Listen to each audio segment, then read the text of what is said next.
করিনি, একটু ছোট করে একটুখানি বলি, আমি বিশ্বাস করিনি। আমি সোনার কাজ করি, কলকাতায় থাকি। তো যখন এই মনোজারে বাবার সঙ্গে যায়, আরো সব বিশ্বাসী ভাইরা যায়, আমার রাগ হয়। আমি বলি যে কি ব্যাপার, এরা সব খালি হট্টগোল করতে আসে, কিছু করছে, হ্যাঁ রাগ হয়। কিছু বলিনি, রাগ মনের মধ্যে রাগটাই থাকে। তো তখন বাবা আমাকে বলছে, জানিস হ্যাঁ ঈশ্বরের আশীর্বাদে কি হয়েছে, হ্যাঁ বলে মলয়দাকে মেরে ফেলার জন্য, যিশুকে বিশ্বাস করেছে বলে এইরকম আমাদেরও এসছে।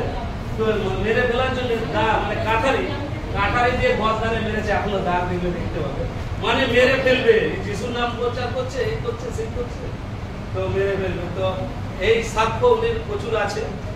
আমাদেরকে বাবা বলছেন দেখো এরকম, তবুও আমরা মানিনি, বিশ্বাস করিনি, সব মানতো। তো যাই হোক, আপনি ঈশ্বর আমাকে আশীর্বাদ করবেন। তো সেই দাদাকে আজকে আমি সঙ্গে পেয়েছি, আমরা দাদার মধ্যে কিছু ঈশ্বরের বাক্য শুনি। হ্যাঁ, দাদাকে একটু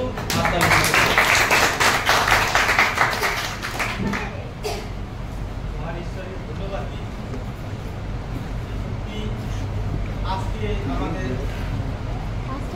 পাঁচটার কাছে নেই, কিন্তু ঈশ্বরের অনুগ্রহ হয়ে পবিত্র আত্মা আমার সহযোগী যদি না হয়, তাহলে আমরা এই প্রোগ্রামটা বা এই উপাসনা কখনো চালাতে পারতাম না। আমাদের প্রোগ্রামের ভাই আমাদেরকে বলল না, ওই শয়তান আমাদেরকে সবসময় দড়ি বেঁধে রেখেছে যেন আমরা ঈশ্বরের গৃহে না যাই। কিন্তু ঈশ্বর সমস্ত দড়ি ছিন্ন করে তার রাজ্যের জন্য তিনি আমাদের জন্য যে কি করেছেন, যদি আমরা একটু চিন্তা করি তা ভাবতে পারবো না। শাস্ত্র বলছে যদি তোমাদের সর্ষে পরিমাণ বিশ্বাস থাকে, পাহাড়কে যদি সমুদ্রে চলে যেতে বলে সমুদ্রে চলে যাবে। তাহলে আমাদের মধ্যে সেইটুকু বিশ্বাস এখনো পর্যন্ত স্থির হয়েছে, মনে করেন দেখি। তাহলে যদি সর্ষে পরিমাণ হয়, তাহলে আমরা প্রার্থনা করলে উত্তর পাবো। সর্ষে পরিমাণ হয়নি, আমরা উত্তর পাই না, কারণ আমাদের চাওয়া পাওয়া সমস্ত কিছু মন্ত্রভাবে আমাদের যা পুস্তকে লেখা আছে। আমরা যদি দেখি রোমিও 12 অধ্যায় একটা পদে লেখা আছে, 12 অধ্যায় 1 পদে লেখা আছে যে অতএব হে ভাতৃগণ, ঈশ্বরের নানা করুণার অনুরোধে আমি তোমাদেরকে বিরতি করিতেছি, তোমরা আপন আপন দেহকে জীবিত পবিত্র ঈশ্বরের প্রীতিজনক বলিরূপে উৎসর্গ করো, ইহাই তোমাদের চিত্তসম্মত আরাধনা। কিন্তু আমাদের চিত্তসম্মত আরাধনা বলে চিত্তাচলে কিছু নয়। চিত্ত মানে কি? হৃদয়। হৃদয় থেকে আমাদের প্রার্থনা আরাধনা সমস্ত কিছু।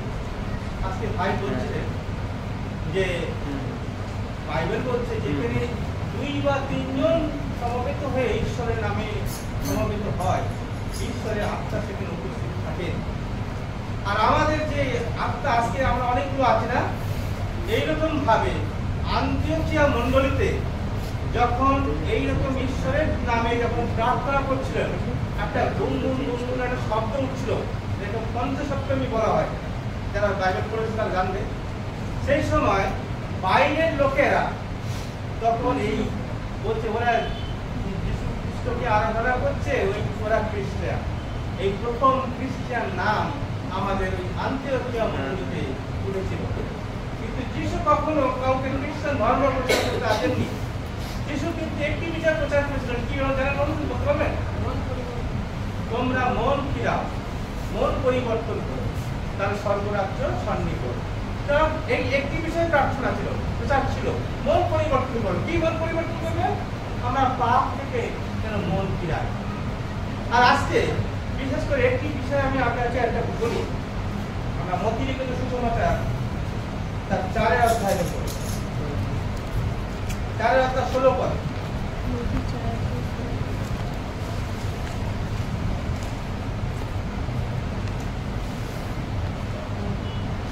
দেখো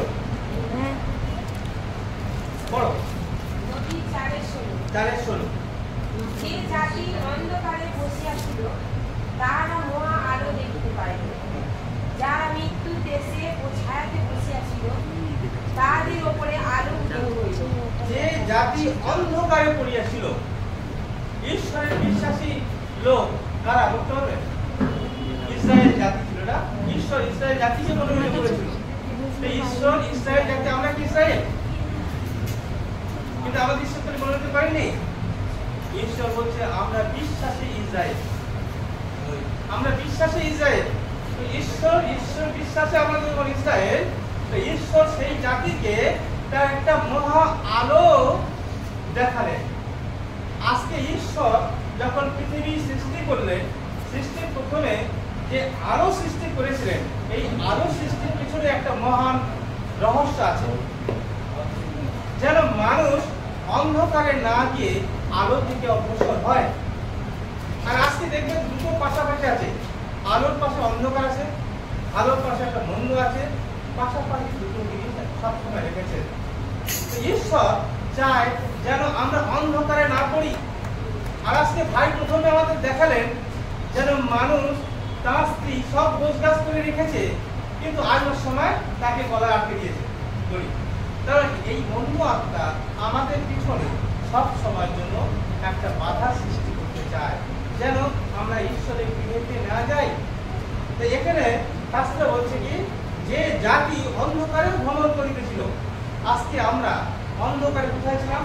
যখন ইসরায়েল জাতিরা মিশরে যখন পরাধীনের মধ্যে ছিল, মিশরের মধ্যে যখন তাদের মধ্যে দাসত্ব কাটাচ্ছিল, তাহলে মিশরের রাজা ফরাউন তাদেরকে দিয়ে সমস্ত দাসকর্ম করাচ্ছিল। কিন্তু ঈশ্বর সেই মহান জাতিকে তার জ্যোতিতে তিনি বের করতে সাহায্য করলো না, কিন্তু বের করে কি করলেন? সেই মানুষ বের করে আনলো, কিন্তু তথাপি মানুষ সেই মূর্তি পূজা, সেই অন্ধকারে চলে যেত। এখনো পর্যন্ত মানুষ অন্ধকারের মধ্যে করছে। আমরা যদি আরেকটা বাক্য দেখি, যিশায়া পুস্তকের যিশায়া 9:2,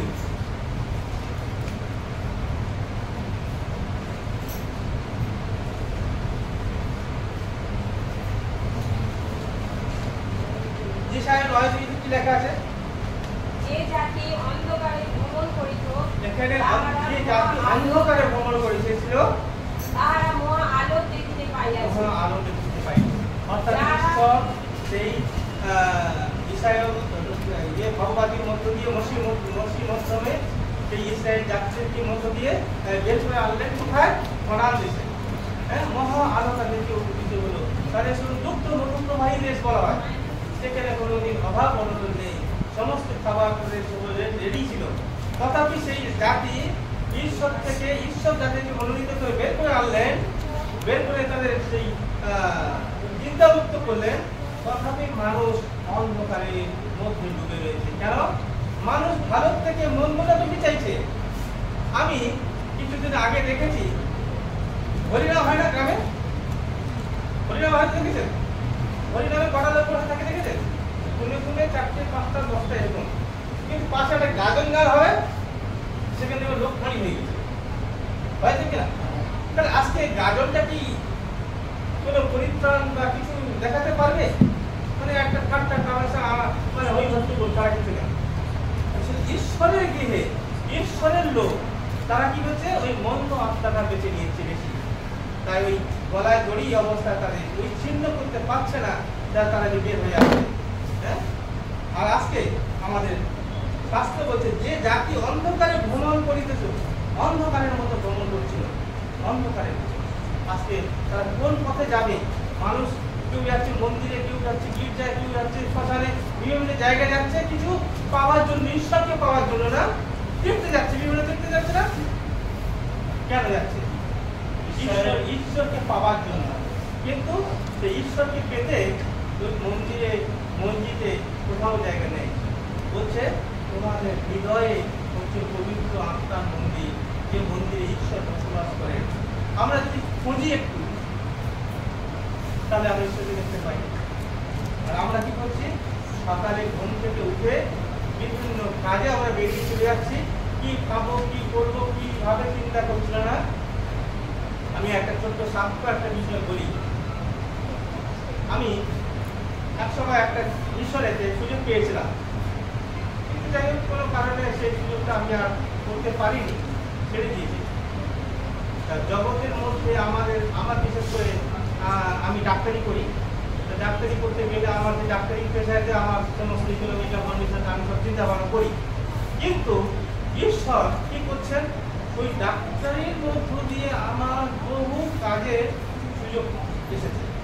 কিন্তু ঈশ্বর, আমি বারবার তাকে ডাকি, একদিন রাত্রে আমি চিন্তা করছি, প্রভু আমাকে এইরকম কেন কাজের মধ্যে আমাকে দিচ্ছে বলে আমি একটা লিখতে শুরু করেছিলাম, যে দেখা আমার ডায়েরিতে আছে, আমি বয়স শোনাচ্ছি।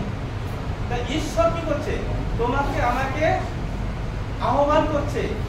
এই বোন বলছিল না প্রকাশিত বাক্যে, যে আমি দ্বারে টোকা দিচ্ছি, দ্বারে আঘাত করছি, যদি কেউ দ্বার খুলে দেয়, তার মধ্যে কি ঘরের দরজা নয়, আমাদের হৃদয় দরজা খুলে দিই, তাহলে ঈশ্বর আমাদের মধ্যে বসবাস করবেন, ঈশ্বর আমাদের মধ্যে খাবেন, ঈশ্বর আমাদের মধ্যে চলবেন, আমাদের হাত ধরে নিয়ে যাবেন।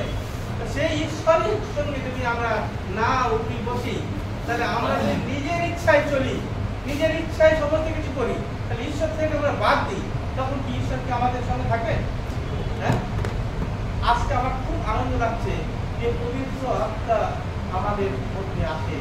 যেহেতু বাইবেল বলছে যেখানে 2 বা 3 জন সমবেত হয়, তাহলে ঈশ্বরের আত্মা হয়। আজকে ঈশ্বরের আত্মা আমাদের মধ্যে আছে, আমরা তার উপর নির্ভর করছি, তবে আমরা এই আজকে উপাসনে এতজন আসতে পেরেছি বা বলতে পারছি।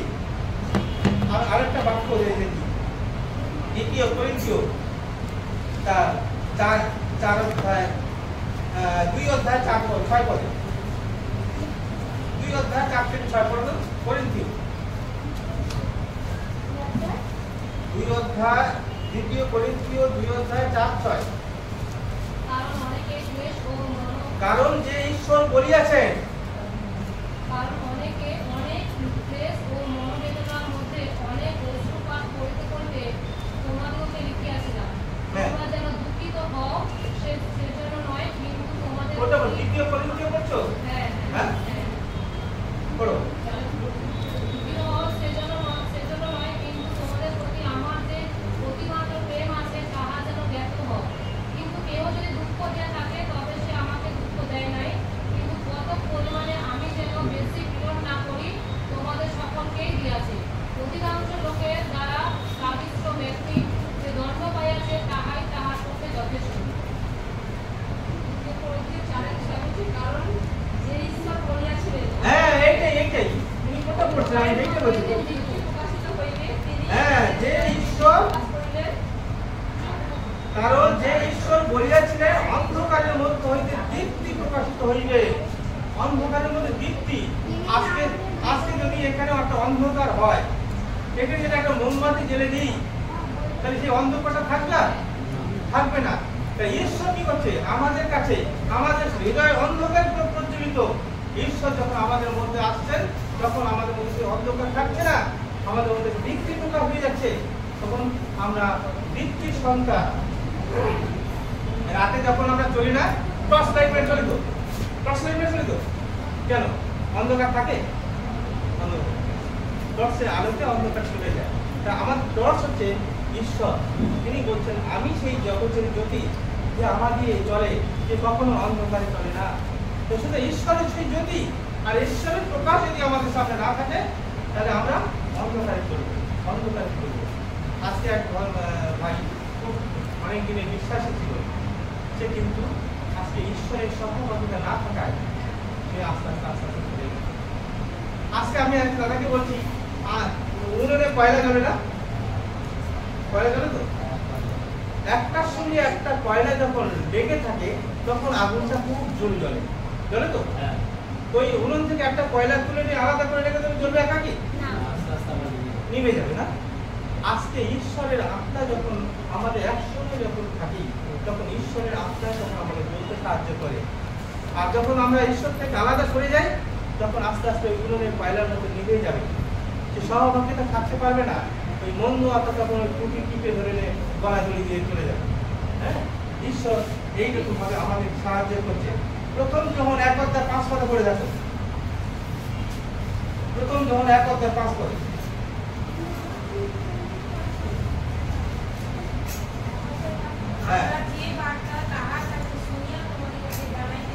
ঈশ্বর প্রথম যখন 1:5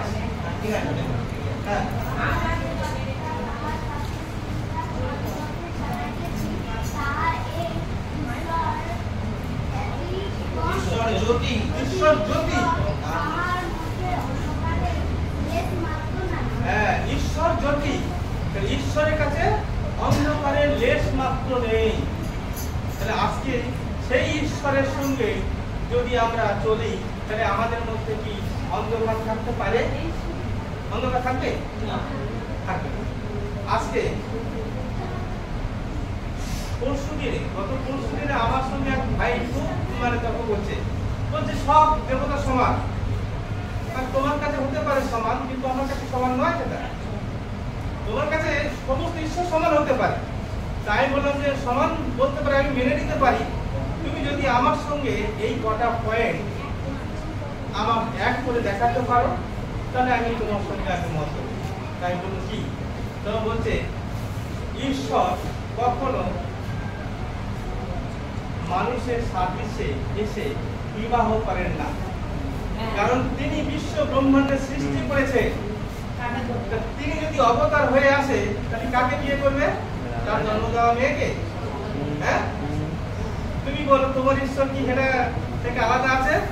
কারণ তিনি বিবাহিত। একটা শিবের ঘটনা বলছি, তিনিও একজন নারীকে নিয়ে মানে বলবো না, তার ছেড়ে দিলাম। কারণ এইরকম প্রত্যেকটা ঈশ্বর তিনি আমাদের ঈশ্বরের থেকে ব্যতিক্রম। যিশু আমাদের জন্য মরেছেন, আমাদের জন্য পুনরুত্থিত হয়েছে, আমাদের জন্য কবরপ্রাপ্ত হয়েছে। পৃথিবীতে কোন ঈশ্বর তোমার আমার পাপের জন্য মরেছেন এবং কবরে গেছেন, আবার আমাকে উদ্ধারের জন্য তিনি পুনরুত্থিত হয়ে উঠেছেন, এমন দেখাতে পারবে? হ্যাঁ, কি আছে? কেউ নেই। কৃষ্ণ অনেক যুদ্ধ করেছে, অনেক কিছু কুরুক্ষেত্রে যুদ্ধের বর্ণনা করেছে। আমি গত ওই পরশু দিনে ওই ভাইকে একটু বয়স হলো, আমি বলছি যে কুরুক্ষেত্রের যুদ্ধে 18 অক্ষৌহিণী সেরা যুদ্ধ করেছিল কৌরব এবং পাণ্ডবদের মধ্যে, তাই তো দাদা? এক অক্ষৌহিণী সেনা মানে কত জানে? 1,00,000 তাহলে 18 অক্ষৌহিণী মানে প্রায় 18 লক্ষ, প্রায় 19-20 লক্ষের কাছাকাছি। আমি বললাম সেই ডেড বডি গুলো কি হয়েছে দেখা, তখন জেসিবি মেশিন ছিল না, যে গর্তগুলো তাকে পুঁতে দিয়েছে। হ্যাঁ, তো অত লক্ষ সৈনিক যখন মারা গেছে, তাহলে ডেড বডি তো পাহাড় হয়ে গেছে। আর 3 লক্ষ লোক বা 20 লক্ষ লোক যদি মারা যায়, তাহলে কত উঁচু হতে পারে?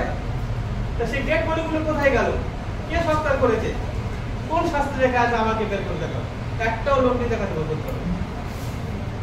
আমি আপনাদেরকে বলছি, কাউকে বলে আমাকে একটু যুক্ত দিয়ে দিবেন, আমি পুরস্কার দেবো। আজকে সকালে এক মাস্টার এসে আমার বলছে যে এরকম এই যে জিরোমিও 33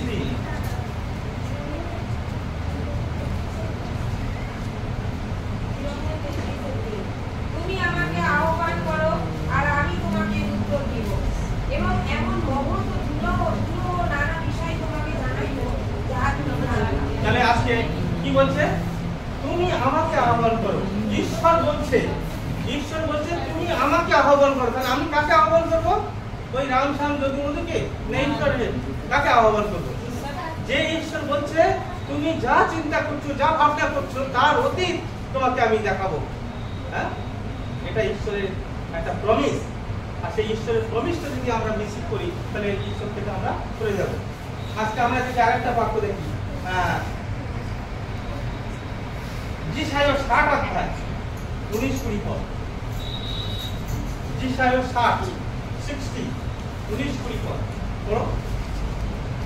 যিশায় 60 19 আর 20 পদ। হ্যাঁ, কত? সূর্য আর দিবসে তোমার জ্যোতি হইবে না, হ্যাঁ, আলোকের জন্য চন্দ্র তোমাকে জ্যোৎস্না দেবে না, হ্যাঁ, কিন্তু সদাপ্রভুই তোমার চিরজ্যোতি হইবে, হ্যাঁ। তোমার ঈশ্বরই তোমার ভূষণ। তাহলে এই যে সূর্য, চন্দ্র, নক্ষত্র যা কিছু জ্যোতি আছে, এই জ্যোতি অপেক্ষা ঈশ্বরের জ্যোতি যদি আমাদের মধ্যে থাকে, তাহলে এই সূর্যের দরকার পড়বে না, চন্দ্রের দরকার পড়বে না, অন্য কিছু তারাগণের দরকার পড়বে না। ঈশ্বর হচ্ছে সেই মহাজ্যোতি, যে জ্যোতিতে আমরা অন্ধকারের দেশ নষ্ট নেই, আমরা তাকে অনুসরণ করতে পারবো। হ্যাঁ, আমরা শাস্ত্র অনুসারে আমরা যদি দেখি, বিভিন্ন ঈশ্বরের সন্তানগণ তারা যখন ঈশ্বরের রাজ্যের জন্য প্রাণপণ করেছে, আমরা তাকে অনেকে বিভিন্নভাবে তাকে মেরে ফেলা হয়েছে।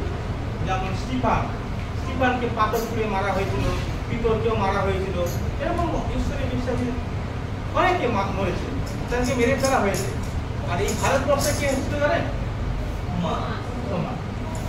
তোমার ওই সেই বেঙ্গলের ওইদিকে এসেছিলেন, চেন্নাই, হ্যাঁ চেন্নাইতে এসেছিলেন। তো ওকেও তীর করে মারা হয়েছিল। তো ঈশ্বরের যত সন্তান ছিল প্রত্যেকেই মরেছে, কিন্তু মরে কোথায় গেছে? ঈশ্বরের বাক্য অনুসারে কিন্তু জিহুদা কোথায় গেছে? যে জিহুদা যিশুকে ফাঁসিয়ে দিয়েছিল, যে যিশুকে নিয়ে তিনি আত্মহত্যা করলেন, হ্যাঁ, তিনি কিন্তু অনন্ত মরণ, তিনি শিষ্য ছিলেন, কিন্তু তিনি কোথায় গেলেন? আজকে শাস্ত্র অনুসারে ঈশ্বর বলছে আমাদের মধ্যে সেই প্রকাশ যেন ঈশ্বর মহাজ্যোতি, সেই জ্যোতিটা সবচেয়ে বড় বিষয়। আমরা অন্ধকারে দেখেছি অনেক সময় খেলা হয় না, খেলা হলে মাঠের চারদিকে হ্যালোজেন লাইট যায় না, ওই হ্যালোজেন লাইটের আলো কতটুকু পর্যন্ত পৌঁছায়? ওই মাঠটাও কোনো রকম সীমাবদ্ধ হয়। ঈশ্বর যে জ্যোতি সৃষ্টি করেছে, সারা বিশ্ব ব্রহ্মাণ্ডে একটা সৃষ্টি করেছে যে আলো, তার থেকে যদি হয় ঈশ্বর, সেই জ্যোতির সঙ্গে আর কোনো কিছু তুলনা করা যাবে যে জ্যোতিতে আমরা চলতে পারি? হ্যাঁ, তাই আজকে আমরা বিভিন্ন দেবতাকে আরাধনা করি না। লক্ষ্মী কিসের দেবতা? হ্যাঁ, লক্ষ্মী কিসের দেবতা বলতে পারবো? খাদ্যের দেবী না? খাদ্যের দেবী তো। আজকে ভারতবর্ষের লোক বাইরে থেকে যদি টাকা না আসে, এই ভারতবর্ষের লোক অনাহারে মরে যায়। হ্যাঁ, বিদ্যার দেবী যদি বলি সরস্বতীকে, তো সরস্বতীতে বিদ্যার দেবী যদি ভারতবর্ষের লোককে পূজা করছে, তাহলে এখানে বিদ্যার পণ্ডিত হয়ে যাবে তো সব। তো যায় আমেরিকা, রাশিয়া, জাপান, সেখানে বড় বড় ইউনিভার্সিটি কেন? সেখানে সরস্বতী তো নেই, সরস্বতী পুজো করে না কেউ, সরস্বতীর নামই করে না, তো সেখানে এত শিক্ষা কিসে? তাহলে আজকে আমরা যে দেবীদের দেবীদেরকে আরাধনা করছি, তারা কোথায় আছে? আমার চিন্তা ভাবনা করলে 210টা বাটি দাও। হ্যাঁ, ভালো করে চিন্তা করুন। কালী কিসের দেবতা? কি করেছে আমাদের মানুষের জন্য? কি করেছে বলুন? আমরা যদি মনে ভাবি, রবীন্দ্রনাথ ঠাকুর একটা বিশ্ব কবি, তার লেখা আজকে সারা পৃথিবীর মানুষ পড়েছে, বিশ্বের কবি। ঈশ্বরচন্দ্র বিদ্যাসাগর সে আদর্শ লিপি লিখেছিলেন বলে আজকে আমরা বর্ণপরিচয় শিখতে পেরেছি। হ্যাঁ, তাদেরকে আরাধনা করে অত কিছু সমাজে কাজ করে গেছে আমরা অনুভব করতে পারি। তো লক্ষ্মী কালী কি করেছে আমাদের বলতে পারবে? হ্যাঁ,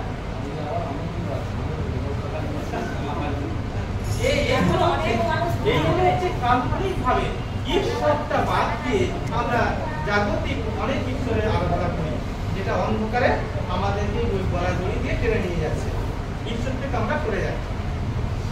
আমি একটা মানুষ বলছিলাম যে আজকে অনেক মানুষ জানে না, ঈশ্বরকে চেনে না, তাই এখানে অন্তত কিছু প্রচার করার জন্য ব্যবহার করবো। আমরা সপ্তাহে হয়তো আসছি এখানে একটা দিন, আমরা কয়জন ঈশ্বরের ঘোষণা করি, আশেপাশে যারা জানছে না তাদেরকে আমরা ডেকে নিয়ে আসি।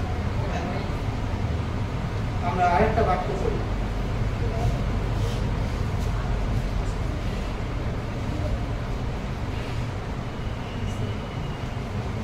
যেসায় 45 অধ্যায় 5 থেকে 7, যেসায় 45 5 এবং 5 থেকে 7। আমি সদাপ্রভু, আর কেহ নয়, আমি ব্যতীত অন্য ঈশ্বর নাই। তুমি আমাকে না জানিলেও আমি তোমার পটি বন্ধন করি। যেন সূর্যোদয়ের স্থানাবধি পশ্চিম দিক পর্যন্ত লোকে জানিতে পারে যে আমি ব্যতীত অন্য নাই, আমি সদাপ্রভু, আর কেহ নাই। আমি দীপ্তির রচনাকারী ও অন্ধকারের সৃষ্টিকর্তা, আমি শান্তির রচনাকারী। আমি দীপ্তির রচনাকারী, অন্ধকারের সৃষ্টিকর্তা। সুতরাং যিনি এই বিশ্ব ব্রহ্মাণ্ড সৃষ্টি করেছেন, যার হাতে সমস্ত চাবিকাঠি, তাকে যদি আমরা না অনুসরণ করি, আমি তার অন্য কাউকে আমি অনুসরণ করলে কি আমি সেটা পাবো?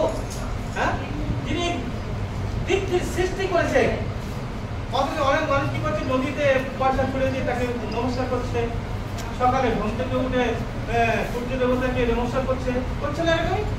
তো যিনি সূর্যকে সৃষ্টি করেছেন তিনি বড় না সূর্য বড়? কোনটা? ঈশ্বরই বড়। তাহলে এখানে বলছে তিনি অন্ধকারের সৃষ্টি করেছেন। আর যিশু বারবার বলছেন যে মতি তার 11:28, হ্যাঁ, এই পরিশ্রান্ত ভারাক্রান্ত লোক সকল তোমরা আমার নিকট আইসো, আমি তোমাদেরকে বিশ্রাম দেব। এই প্রমিস আর কোন ঈশ্বর দিতে পেরেছে যে হে পরিশ্রান্ত ভারাক্রান্ত লোক সকল তোমরা আমার কাছে এসো?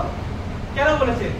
মানুষ ছুটছে ঈশ্বরকে পাওয়ার জন্য, বিভিন্ন তীর্থে যাচ্ছে, গঙ্গায় স্নান করছে, অনেক কিছু করছে, কিন্তু সেই ঈশ্বর বলছে তুমি আমার কাছে এসো, আমি তোমাদেরকে বিশ্রাম দেবো, অনন্তকালের জন্য সেই শান্তি দেবো। আর তোমাদের ছুটতে হবে না, আর তোমাদের চিন্তা করতে হবে না যে তুমি কোথায় যাবে, আমি যেখানে যাচ্ছি তোমাদের সেখানে নিয়ে যাব। এই প্রতিজ্ঞা করেছে। আজকে সেই ঈশ্বরকে বাদ দিয়ে আমরা কোথায় ছুটবো? বলছে হে পরিশ্রান্ত ভারাক্রান্ত তোমরা আমার নিকট আইসো, আমি তোমাদেরকে সেই বিশ্রাম দেব। সেই বিশ্রাম কি বিশ্রাম? জাস্ট একটু ঘুমানো, অনন্তকালের জন্য সেই বিশ্রাম আমাদেরকে দেবেন। আর একটা চেষ্টা করি, প্রথম পিতর 2:9। আমরা কে, কোথা থেকে এসেছি, ঈশ্বর আমাদের কি আহ্বান করছে সেটা। কিন্তু তোমরা মনোনীত বংশ, ঈশ্বর আমাদের কি করতে মনোনীত করেছে, আমাদের বংশকে মনোনীত করেছে। আর কি করেছে? রাজকীয় যাজক বর্গ। আর কি বলেছে? পবিত্র জাতি। কার? ঈশ্বরের। সুতরাং আমরা হচ্ছে পবিত্র জাতি, ঈশ্বরের, আমরা মনোনীত বংশ এবং ঈশ্বরের প্রজাবৃন্দ, আমরা ঈশ্বরের সন্তান। এই জন্য ঈশ্বর আমাদের জন্য আহ্বান করেছেন যেন আমরা অন্ধকারে না চলি, আমরা আলোর দিকে চলি।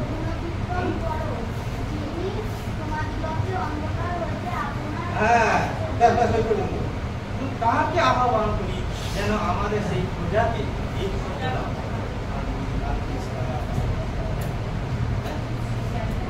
ঈশ্বর আশীর্বাদ করুক এই বাক্যের মধ্য দিয়ে।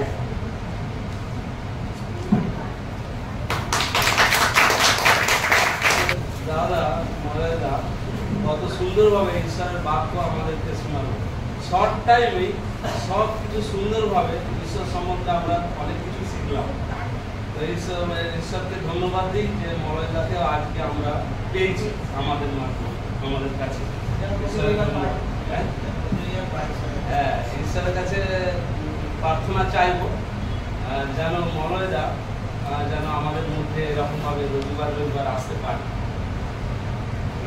আমাদের মধ্যে অনেকেরই অনেক সমস্যা আছে, অনেক রকম ভাবে আমরা চলতে চাই, কিন্তু সব সমস্যার কিন্তু উত্তর ওই প্রভু যিশু। যিশু বলছে আমি সব সমস্যার উত্তর। মানে যে সমস্যার উত্তর আমি পাইনি কিন্তু যিশুর কাছে গেলে পাবো। আর যিশুর কাছে গেলে কোথায় যেতে হবে? যিশু বলছে তোমরা যদি আমাকে থাকো তাহলে এই বাক্যতে আমাকে থাকতে হবে, তাহলে তোমাকে আমাকে থাকো, তাহলে আমি তোমাকে থাকবো। যাই হোক, এই আমাতে এই যিশুতে থাকলে কি রকম ভাবে হয়? ঈশায়া 41:10 না? তোমরা পড়ি। ভয় করিও না, কারণ আমি তোমার সঙ্গে সঙ্গে আছি। ব্যাকুল হইও না, কারণ আমি তোমার ঈশ্বর। আমি তোমাকে পরাক্রম দিব, আমি তোমার সাহায্য করিব।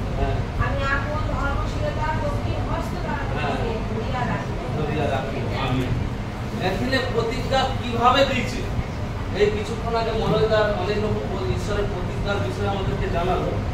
এখানেও বলছে যে আমি আমার যে ডান হাত, আমি যে ধার্মিক, আমার যে ধার্মিকতার ডান হাত দিয়ে তোমাকে ধরে দেবো, তোমাকে কোনোভাবে বিচলিত হতে দেবো। তো ঈশ্বরের ধন্যবাদ দিই, পিসিকে ঠিক সেই রকম ভাবে ধরে রেখে নিয়ে এসছে।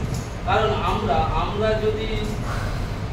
আমরা যদি ঈশ্বরের হাত ধরি, যদি সময়ের মঙ্গলদার হাত ধরে ধরে যদি যাই, ও তবুও পড়লেও পড়ে যেতে পারে হাত ছেড়ে। যদি ঈশ্বর যদি ধরে থাকে, যদি বাবা মঙ্গলদা যদি ওর হাত ধরে নিয়ে যায়, যত গত থাকুক, কাঁটা থাকুক, ও পড়ে গেল তাকে সে ধরেই থাকবে, তাকে পড়তে দিবে। তো আমাদেরকে সেই রকম ভাবে ঈশ্বর তার ধার্মিকতার হাত দিয়ে ধরে রেখেছে যদি আমরা তাদের তো